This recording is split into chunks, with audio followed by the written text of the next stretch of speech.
दोस्तों, आज मैं आप सबके सामने एक ऐसी कहानी लेकर आया हूं जो आपको प्रेरित करेगी और आपको सफलता की राह दिखाएगी। यह कहानी है एक गरीब व्यक्ति की जो अपनी किस्मत से परेशान होकर एक महात्मा के पास जाता है। महात्मा उसे सफलता के 10 नियम बताते हैं जिनका पालन करके वह अपना जीवन बदल सकता है। आइए जानते हैं उन 10 नियमों को। इससे पहले कि आप इस कहानी में खो जाइए, अभी इस चैनल को सब्सक्राइब कर लें।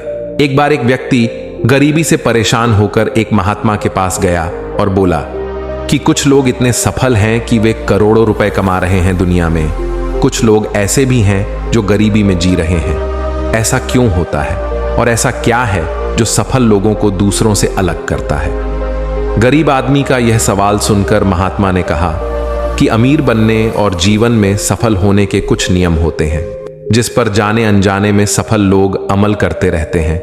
आज मैं आपको उन नियमों के बारे में बताऊंगा जिन्हें अपनाकर आप सफल व्यक्ति बन सकते हैं और एक समृद्ध और अच्छा जीवन जी सकते हैं। पहला नियम, अपने लिए एक बड़ा लक्ष्य चुनें। ज्यादातर लोग जिनसे पूछा जाता है कि आपके जीवन का लक्ष्य क्या है तो वे मुस्कुरा देते हैं और कहते हैं कि हमने अभी तक कुछ नहीं सोचा है। अगर यह आपका जवाब है तो इसे आज ही बदल दें। आज आप बैठकर गहराई से सोचिए और अपने जीवन का लक्ष्य बनाएं। नौकरी कोई चुना हुआ लक्ष्य नहीं है, लेकिन हां, यह जीवन का एक पड़ाव हो सकता है। इसलिए अपना सही लक्ष्य चुनें। दूसरा नियम, खुद पर विश्वास करना सीखो। यदि आप वास्तव में सफल होना चाहते हैं तो आपको खुद पर विश्वास करना होगा। आपको विश्वास करना होगा कि आप भी सफल और अमीर हो सकते हैं। बल्कि समस्या यह है कि ज्यादातर लोग डरते हैं। यह उनके आत्मविश्वास को नष्ट कर देता है। अगर आपको भी यह डर सताता है तो खुद से सकारात्मक बातें करना शुरू कर दें। हमेशा सकारात्मक बोलने से आपका डर खत्म हो जाएगा और आत्मविश्वास बढ़ेगा। हमेशा अपने डर का सामना करना सीखें। जीत आपकी होगी। जैसे कि एक छोटा बच्चा अगर गिरने के डर से चलना बंद कर दे तो क्या वह कभी चल पाएगा? इसी सोच के साथ अपने लक्ष्य की ओर बढ़े। 1000 बार गिरो और 1000 बार उठो। तीसरा नियम, जो भी कम करें उसे पूरे जोश के साथ करें। काम का नाम सुनते ही कई लोगों के मुंह लटक जाते हैं, लेकिन जब तक आप अपने काम में आप दिलचस्पी नहीं लेंगे वह कैसे पूरा होगा? इसके लिए काम को टुकड़ों में बांट लें और बीच बीच में थोड़ा आराम कर लें।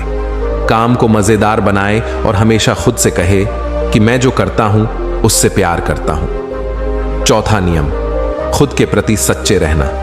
लगन से हमारा काम जल्दी हो जाता है, लेकिन आत्मसंयम हमें हमेशा सही दिशा में रखता है।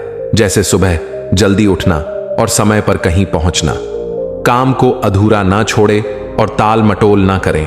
फालतू की बातों में समय बर्बाद ना करें, क्रोध ना करें और बहस ना करें। ये सभी चीजें हैं जिन्हें करने या ना करने के लिए आपके पास आत्मनियंत्रण होना चाहिए, तभी सफलता मिलेगी। एक पल के लिए मान लो, यदि कोई दुकानदार सही समय पर दुकान नहीं खोलता है तो क्या उसका व्यवसाय ठीक से चल पाएगा? अर्थात जीवन में सफल होने के लिए आपको कुछ मौज मस्ती का त्याग करना होगा। इसलिए खुद पर नियंत्रण रखना सीखें। पंचवा नियम, बचत करने की आदत डालें। बहुत से लोग थोड़ा पैसा नहीं कमाते हैं और महंगी और दिखावटी चीज खरीदना शुरू कर देते हैं। अपनी सोच और दिखावे के चक्कर में वह ऐसी चीज खरीदने जाते हैं जिससे उसका खर्चा बढ़ जाए, जैसे महंगा घर बनवाना, महंगे आभूषण आदि। इसलिए वे कभी बचत नहीं करते और हमेशा गरीबी में रहते हैं। असल में एक व्यक्ति को अपनी कमाई का 10% बचाना चाहिए। हाँ दोस्तों, आप पैसे बचाकर और उसे सही जगह निवेश करके अमीर बन सकते हैं। छठ नियम, एक नेता की तरह सोचना सीखें। केवल वे जो सोचते हैं एक नेता की तरह सफल होते हैं। एक नेता की तरह काम करने के लिए यह काम करें। आप अपने लक्ष्य को कैसे प्राप्त करेंगे इसकी पूरी योजना बनाएं। फिर उन लक्ष्यों को हासिल करने के लिए जरूरी चीजें करना शुरू करें। नेता और आम आदमी में यही फर्क है। 2-3 बार असफलता मिलने के बाद आम आदमी के होश उड़ जाते हैं, और दूसरी तरफ कोई नेता कितनी बार भी असफल हो जाए लेकिन वह हार नहीं मानता और अपना प्रयास जारी रखता है। एक सच्चा नेता कभी रुकता नहीं है और साहस के साथ आगे बढ़ता रहता है। 8वां नियम, हमेशा और अधिक करने का प्रयास करें। यह व्यक्ति के व्यवसाय या नौकरी में शीघ्र सफलता पाने की आदत है। जितना आपको जीतने के लिए भुगतान किया जाता है उससे अधिक करने का प्रयास करें। शुरुआत में पैसा कमाने के लिए नहीं बल्कि सीखने के लिए काम करें। मान लीजिए आप एक व्यवसाय शुरू करना चाहते हैं और शुरुआत में आप एक सामान व्यापारी के यहाँ काम करना शुरू करते हैं। इसलिए वहां ऐसा काम ना करें कि लगे कि आप केवल पैसा कमाने आए हैं। जितना कहा जाए उससे थोड़ा ज्यादा करें और हो सके तो दूसरे लोगों की भी मदद करें। लोग आपको पसंद करेंगे और आप भीड़ से अलग नजर आएंगे। नवा नियम, अपने व्यक्तित्व को आकर्षक बनाएं। सफल होने में व्यक्ति का टाइम और पर्सनैलिटी भी बहुत बड़ी भूमिका निभाती है, इसीलिए अपनी पर्सनैलिटी को अच्छा बनाएं। इसके लिए शुरुआत कपड़ों से करें। यह जरूरी नहीं है कपड़े महंगे हों, लेकिन साफ और अच्छे हों। साथ ही अपने शरीर को साफ रखें, पैर के नाखून से लेकर बालों तक, लेकिन ध्यान रहे शारीरिक सुंदरता से ज्यादा आंतरिक सुंदरता मायने रखती है।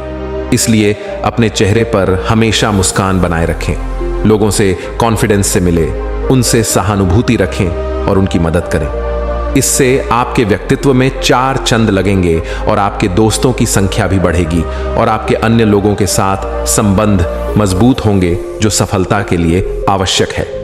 10वां नियम, लोगों की बुराई पर ज्यादा ध्यान ना दें। आप चाहे कुछ भी कर लें, आपके आसपास हमेशा कुछ ऐसे लोग होंगे जो हमेशा दोष निकलते रहेंगे, ये बुराई ही करेंगे। इसलिए ऐसे लोगों की बातों पर ध्यान ना दें और उनसे बहस करके अपना समय और ऊर्जा बर्बाद ना करें, क्योंकि अगर आप उनसे उलझते रहे तो धीरे धीरे आप उनके जैसे हो जाएंगे। 11वां नियम, अपने दिमाग को लक्ष्य पर लगाना सीखो। ऐसा व्यक्ति कभी भी सफलता प्राप्त नहीं कर सकता जो थोड़ी सी परेशानी आने पर अपने लक्ष्य को छोड़ देता है या दूसरे सफल व्यक्ति को देखकर सोचने लगता है कि उसका काम ज्यादा फायदेमंद और आसान है और अपना काम बीच में छोड़कर खुद ही जातक के काम में लग जाता है।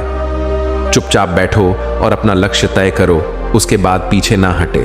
चाहे कितनी भी मुश्किल हो, उसे पाने के लिए हम निश्चित रूप से सुखद लक्ष्य को प्राप्त करने के तरीके को बदल सकते हैं, लेकिन लक्ष्य होना चाहिए। इन सभी नियमों को न समझ पाने के कारण करोड़ों लोग असफल हो जाते हैं और जीवन में कुछ नहीं कर सकते हैं, क्योंकि वह अपने भीतर नहीं था। यह मत सोचो कि वे भी सफल हो सकते हैं। साथ ही जीवन भर माता पिता परिस्थितियों और भाग्य को दोष देते रहते हैं। कभी भी अपने अंदर जाकर अपनी कर्मियों को देखने की कोशिश ना करें। यकीन मानिए, आप भी सफल हो सकते हैं और अमीर बन सकते हैं। इसमें समय लग सकता है, लेकिन यदि काम को लगन से काम करें तो एक दिन सफलता आपके कदम अवश्य चूमेगी। उसी प्रकार उस व्यक्ति को अपने सवालों का जवाब भी मिल गया। उसने महात्मा को धन्यवाद दिया और चला गया।